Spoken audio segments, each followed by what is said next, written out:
The people of the United States stand with Cuba. The U.S. blockade is the policy of the U.S. government and of the U.S. ruling class, but not the people. Cuba should be taken off the state sponsors of terrorism list because it was never a terrorist to begin with. The idea that the U.S. gets to determine who's a terrorist and who's not when they're the world's largest terrorist is just out of control.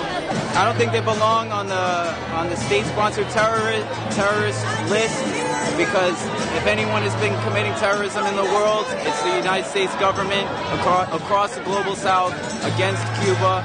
Young people in New York are excited to welcome Cuba, and we want Cuba off the state sponsors of terrorism list, and we want to end the U.S. blockade.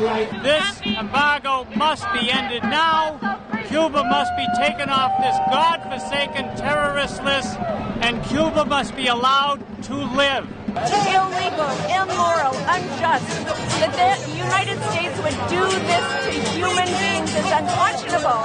But to the beautiful Cubans, it's a crime on another level. We're so proud of you all for resisting the empire for so long. We love you so much. We're in solidarity with you. You're here in our hearts as we march down this road here in New York City.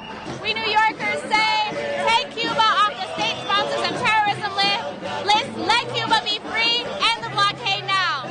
And we need to express solidarity with the people of Cuba as they continue to thrive through the brutal sanctions that the U.S. has waged on them for the last 60 years. We stand against the blockade, and we will be rallying every day until this blockade is lifted and the voices of the people of the world are listened to by the U.S. Cuba does nothing but send doctors and vaccines and help to people all around the world.